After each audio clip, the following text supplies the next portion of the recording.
Morning students.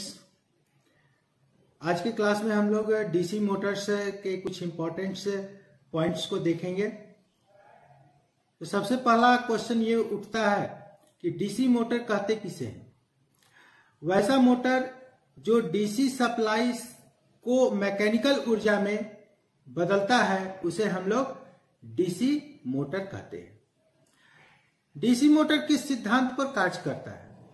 DC motor में हम लोग जब दो चुंबकीय क्षेत्र के बीच दो चुंबक को पास रखते हैं तो पहले की क्लास में हम लोग पढ़ चुके हैं कि उनके बीच आकर्षण और विकर्षण का गुण होता है। ठीक उसी तरह से डीसी मोटर में भी एक स्थिर चुंबक होता है और एक टेम्पोररी चुंबक होता है, जिसके कारण उसमें आकर्षण और विकर्षण का गुण होता है। फलस्वरूप उसमें एक विक्षेपक बल, एक टॉर्क उत्पन्न होता है और वह कार्य करना प्रारंभ कर देता है। नेक्स्ट क्वेश्चन है हम लोग का, डीसी मोटर की मौलिक आवश्यकता क्या क्या है? डीसी मोटर की मौलिक आवश्यकता है number 1 magnetic field, number 2 electric energy और नंबर 3 कम्यूटेटर तथा ब्रश। डीसी अगला क्वेश्चन है, डीसी मोटर और जनरेटर की संरचना में क्या कोई अंतर होता है? संरचना के दृष्टिकोण से अगर देखा जाए तो डीसी मोटर और डीसी जनरेटर में कोई अंतर नहीं होता है। डीसी जनरेटर में हम लोग मैकेनिकल से इलेक्ट्रिकल ऊर्जा कन्वर्ट करते हैं और डीसी मोटर में इलेक्ट्रिकल करंट से मैकेनिकल ऊर्जा प्राप्त करते हैं। नेक्स्ट क्वेश्चन है, टॉर्क क्या है? किसी भी अक्ष के परितः कार्यरत घुमाव बल जो उत्पन्न होता है उसी को हम लोग टॉर्क कहते हैं। टॉर्क बराबर बल इंटू अक्ष से क्रिया रेखा की दूरी है। डीसी मोटर में सॉफ्ट टॉर्क क्या है? Shaft torque equal to 735.5 into bhp by 2 into pi N होता है। नेक्स्ट क्वेश्चन है, पुली पर उत्पन्न बल किस सूत्र से ज्ञात किया जाता है? तो पुली पर जो बल उत्पन्न होता है उसको ज्ञात करने का सूत्र है F equal to TSH by R।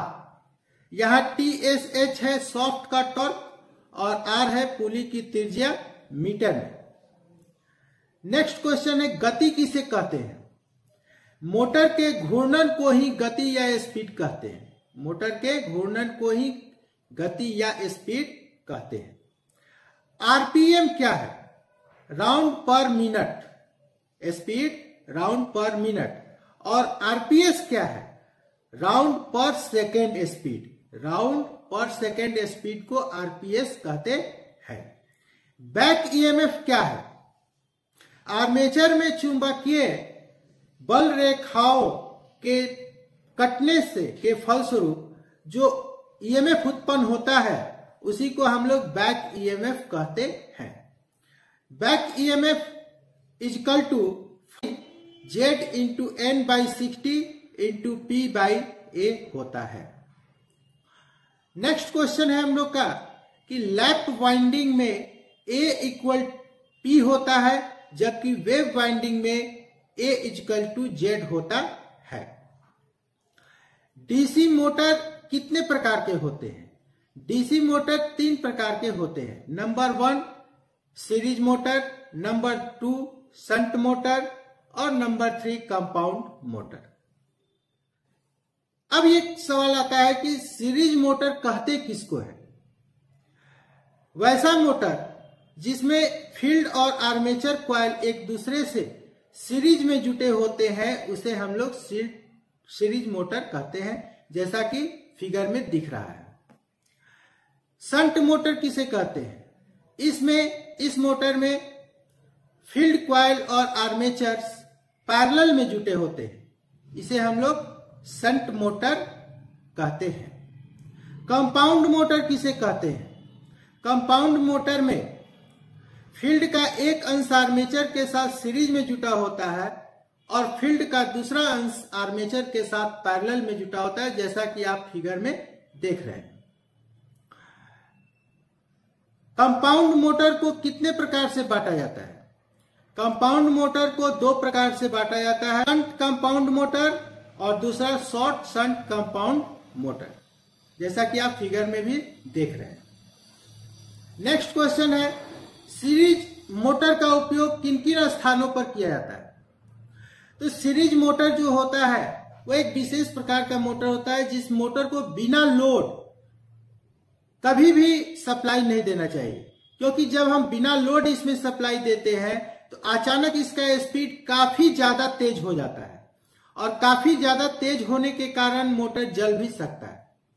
इसका उपयोग हम लोग उस जगह करते हैं जहां पर ज्यादा मात्रा में हमको लोड का मान बहुत ज्यादा होता है। जैसे इसका उपयोग हम लोग करते हैं क्रेन में, लिफ्ट में, ट्राम में, रेलवे इंजन में, इसका उपयोग हम लोग करते हैं। नेक्स्ट क्वेश्चन है, शंट मोटर का उपयोग हम लोग किन किन स्थानों पर करते हैं? तो शंट मोटर का उपयोग हम लोग उस स्थान पर करते हैं जहां पर लोड हमेशा चेंज होते रहता है, लोड हमेशा बदलते रहता है, उस जगह पर हम लोग शंट मोटर का उपयोग करते हैं। जैसे length machine, pump, drill machine, आटा चक्की, प्रिंटिंग प्रेस के मोटर में इसका उपयोग हम लोग प्रायः ज्यादा करते हैं। कंपाउंड मोटर का उपयोग हम लोग किस जगह करते हैं? कंपाउंड मोटर का उपयोग हम लोग punch press, compressor, crusher, rolling mill, lift तथा कोयला तोड़ने के मशीन में इसका उपयोग करते हैं। या कह सकते हैं कि इस मीटर का उपयोग हम लोग उस जगह करते हैं जहां पर लोड जो है एकाएक अधिक हो जाता है या एकाएक कम हो जाता है। तो आज के क्लास में हम लोग बस इतना ही देखेंगे। नेक्स्ट क्लास में हम मोटर्स टॉपिक के बारे में आपसे चर्चा करेंगे। अगर ये वीडियो आपको अच्छा लगे तो इसे अपने सभी दोस्तों तक शेयर करें, जिससे उनका छूटा हुआ ITI का क्लास पूरा हो सके और एग्जाम में अच्छे मार्क्स प्राप्त हो सके।